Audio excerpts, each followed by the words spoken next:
আমি বলে দিতে চাই যে এটা কোনোদিন চলবে না। কোনো জমিদারি আমরা মানবো না, কোনো ভয়কে আমরা মানবো না। সকল বাধা উপেক্ষা করে ইনশাল্লাহ আমরা জনগণের অধিকার প্রতিষ্ঠা করব। আমি এখন জনাব ইশরাক হোসেন সাহেবকে তার বক্তব্য রাখার জন্য অনুরোধ করছি। ধানের শীষ নিয়ে তিনি বক্তব্য রাখবেন। ইশরাক হোসেন। আমার বাবা সাবেক ঢাকার সাবেক মেয়র বীর মুক্তিযোদ্ধা জনাব সাদেক হোসেন খোকা আমাকে বাংলাদেশ জাতীয়তাবাদী দল বিএনপি সর্বসম্মতিক্রমে মনোনয়ন দিয়েছে আগামী সিটি ইলেকশনে। আমি আপনাদেরকে খালি বলতে চাই, আজকে একটি পরিবর্তন দরকার। এই সরকার গত 13 বছর ধরে ক্ষমতায় আছে, তারা কি করেছে?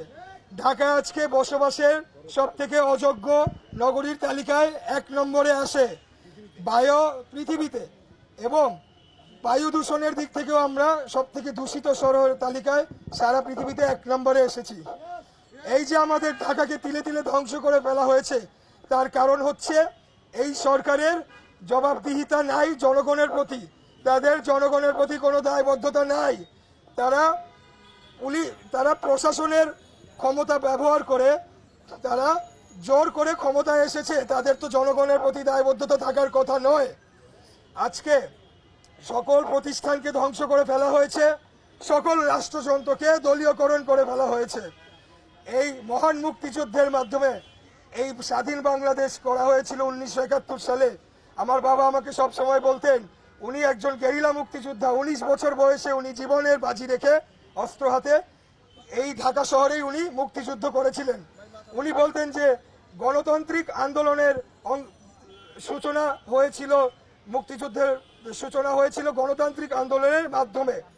1970 সালে যখন একটি নির্বাচনের মাধ্যমে যে তৎকালীন যে সরকার ক্ষমতায় এসেছিল, তাদেরকে যখন ক্ষমতা হস্তান্তর করা হয় নাই, সেই আন্দোলনের অংশ হিসেবে কিন্তু মুক্তিযুদ্ধ হয় এবং আমরা স্বাধীন বাংলাদেশ পাই। স্বাধীন বাংলাদেশের মূল মন্ত্র ছিল যে জনগণ হবে রাষ্ট্রের মালিক, ক্ষমতার মালিক হবে জনগণ, এবং সকল কিছুর মালিকই হবে জনগণ। আমরা কিন্তু গণপ্রজাতন্ত্রী বাংলাদেশ সরকার। কিন্তু আজকে এই বাংলাদেশকে সম্পূর্ণভাবে একটি দলীয়করণ এবং পারিবারিকরণ করার একটা চেষ্টা করা হচ্ছে। আমরা একটি জমিদারি প্রথা সৃষ্টি করার চেষ্টা করা হচ্ছে। আমি বলে দিতে চাই যে এটা আমরা কোনোদিনও মানব না। আমরা অবশ্যই জনগণ ঐক্যবদ্ধ হয়ে অবশ্যই আমরা যে গণতন্ত্র পুনঃপ্রতিষ্ঠার লড়াইয়ে আছি। আমরা আগামী 1 ফেব্রুয়ারি সবাইকে আহ্বান জানাবো, আপনারা কোনো ভয়ভীতি পাবেন না। আপনারা সকল ভয়ভীতি উপেক্ষা করে ভোট কেন্দ্রে যাবেন এবং ধানের শীষকে জয়যুক্ত করে আমরা আমাদের দেশ নেত্রী বেগম খালেদা জিয়াকে মুক্তির প্রথম পদক্ষেপ নিব, এবং সেখান থেকে আমরা জনগণের রাষ্ট্রের মালিকানা জনগণকে ফিরিয়ে দেওয়ার জন্য সকল কিছু যা যা করা দরকার আমি সর্বাগ্রে থেকে সেটি করব। এর জন্য যদি প্রয়োজনে আমার রক্তক্ষরণ করতে হয়, আমার যদি জীবন দিতে হয়, আমি জনগণের মালিকানা জনগণকে ফিরিয়ে দেওয়ার জন্য সেটি করতে রাজি আছি। আমরা কাউকে ভয় করি না, কারো রক্তচক্ষুকে আমরা ভয় করি না। এই দেশের মালিক, এই শহরের মালিক, এই মাটির মালিক হলো জনগণ, এবং কারো অধিকার এখানে কম নয়। এখানে কোনো দল আমাদের থেকে বেশি নয়। এখানে আমাদেরকে আজকে এক দ্বিতীয় শ্রেণীর নাগরিক করার চেষ্টা করা হচ্ছে সরকারি দলের বাইরে যারা আছে। আমি বলে দিতে চাই যে এটা কোনোদিন চলবে না। কোনো জমিদারি আমরা মানবো না, কোনো ভয়কে আমরা মানবো না।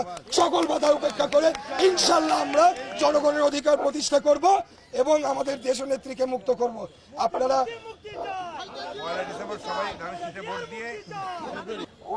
আপনারা আর আমাদের ভবিষ্যৎ প্রধানমন্ত্রী তারুণ্যের অহংকার জনাব তারেক রহমান জিন্দাবাদ। ধন্যবাদ আপনাদের। এই দিনে ঢাকাবাসী নির্বাচন করবেন তাদের আগামী দিনের নেতাকে। ঢাকাবাসী নির্বাচন করবেন এমন একজন মানুষকে তাদের মেয়র হিসাবে, যিনি সাহসী হবেন, যিনি ভবিষ্যতে ঢাকা নগরকে একটি সত্যিকার অর্থে আধুনিক নগর হিসাবে গড়ে তুলবেন। আর সেই জন্যই বাংলাদেশ জাতীয়তাবাদী দলের পক্ষ থেকে, দেশনেত্রী বেগম খালেদা জিয়ার পক্ষ থেকে, আমাদের ভারপ্রাপ্ত চেয়ারম্যান তারেক রহমানের পক্ষ থেকে, ঢাকাবাসীর পক্ষ থেকে আমরা আজকে আপনাদের সামনে উপস্থিত হয়েছি। আমাদের মেয়র প্রার্থী, আপনাদের অত্যন্ত শ্রদ্ধেয় মানুষ, সাবেক মেয়র বীর মুক্তিযোদ্ধা, আপনাদের প্রিয় নেতা জনাব সাদেক হোসেন খোকার জ্যেষ্ঠ সন্তান জনাব ইশরাক হোসেন সাহেবকে নিয়ে আমাদের এই তরুণ নেতা যিনি ইতিমধ্যে সারা দেশের দৃষ্টি আকর্ষণ করেছেন তার সাহসী বক্তব্যের জন্য, তার সাহসী পদক্ষেপের জন্য। তার প্রতিটি চেহারা, তার পদক্ষেপ, তার বক্তব্য আজকে প্রমাণ করেছে যে সেই একমাত্র নেতা যে ঢাকা সিটি কর্পোরেশন দক্ষিণকে নেতৃত্ব দিতে পারে মেয়র হিসাবে। বন্ধুগণ, আজকে এই সরকার নির্বাচনকে একটা ছেলে খেলা হিসাবে নিয়ে গেছে। আজকে এই সরকার ইভিএম দিয়ে নির্বাচন করতে যাচ্ছে, কারণ তারা জানে যে ইভিএম ছাড়া তাদের নির্বাচন করা সম্ভব না। আমরা বারবার ইভিএম এর আমরা বিরোধিতা করেছি, কিন্তু আমরা নির্বাচনে অংশ নিচ্ছি। আমরা জানি জনতার মধ্যে ইতিমধ্যে যে জোয়ার উঠেছে, ইশরাক মানুষের মধ্যে যে ভালোবাসার সৃষ্টি করেছে, সেই ভালোবাসার শক্তি দিয়ে, জনগণের শক্তি দিয়ে সমস্ত অপশক্তিকে তারা পরাজিত করবে। এই সরকারের সমস্ত অপকৌশলকে তারা ভেঙে দেবে। বন্ধুগণ, নির্বাচন কমিশন সম্পূর্ণভাবে পক্ষপাত দুষ্ট হয়েছে। ইতিমধ্যে আপনারা দেখেছেন যে নির্বাচন শুরু হওয়ার পর থেকেই ইশরাকের মিছিলে আক্রমণ হয়েছে, তাবিদের মিছিলে আক্রমণ হয়েছে। গতকাল উত্তরের প্রার্থী তাবিদের উপরে শারীরিকভাবে আক্রমণ হয়েছে। আমরা নিন্দা জানিয়েছি, আমরা প্রতিবাদ করেছি, কিন্তু এখন পর্যন্ত এই ফুটো জগন্নাথ অযোগ্য নির্বাচন কমিশন কোন ব্যবস্থা গ্রহণ করেনি। আমরা অবিলম্বে দোষী ব্যক্তিদের গ্রেপ্তার করার আহ্বান জানাচ্ছি। আজকে ঢাকাবাসীর কাছে আমাদের আবেদন থাকবে যে নতুন তরুণ সম্ভাবনাময় সম্পূর্ণভাবে একেবারে উদ্দীপ্ত তরুণ জনাব ইশরাক হোসেনকে ধানের শীষে ভোট দিয়ে আপনারা জয়যুক্ত করবেন এবং দেশীয় নেত্রী বেগম খালেদা জিয়ার মুক্তিকে ত্বরান্বিত করবেন, এই আবেদন জানিয়ে